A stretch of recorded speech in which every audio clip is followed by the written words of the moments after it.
my older brother was in the Marines in Korea, and he'd won a Bronze Star, and he was always my big brother, and I looked up to him. He was kind of my role model after my dad died. So when he got back to Indiana, which is where I was living, in the reserve, he got an opportunity. My mother had to sign the papers, but he said, "Hey, little bro, you want to join the Marines? I can get you in the Marines." And I said, "Gee, I'm awful young yet." And he said, "No, you can join in 17.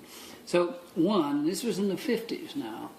It was between Korea and Vietnam. But I grew up with John Wayne and all these macho war movies. And I thought, ooh, that's cool. I want to go. I want to be in the Marines. I want to do that. And that's really why I got started. I got smart over the next 10 years and realized that, no, this is not the way I want to spend my whole life. So I decided I'd serve my 6 years of military obligation and get out. My brother, on the other hand, he stayed in for 30 years. He's retired as a warrant officer, and he's got a nice retirement.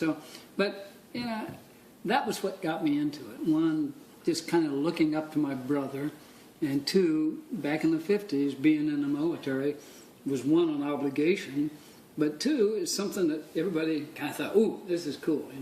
They've seen all the war movies, and they wanted to do that too, and I wasn't old enough or wise enough to see the trap that one could get into there.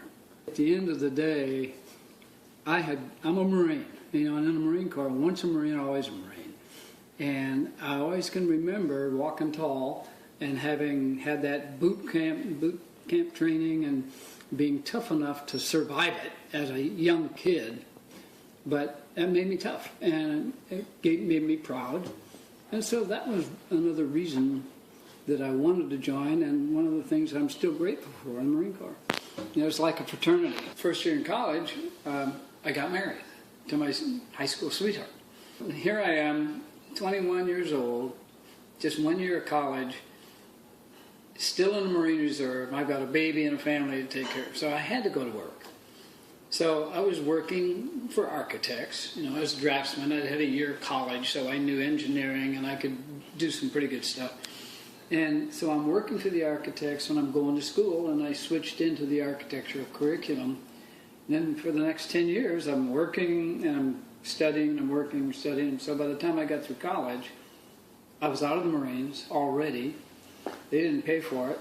They paid for the time in the reserve time, which really helped when I was a young family trying to make ends meet. But by that time I was out of the Marines, and I was out of college, and I was already a licensed architect, and then I came to California, and that's how I got here.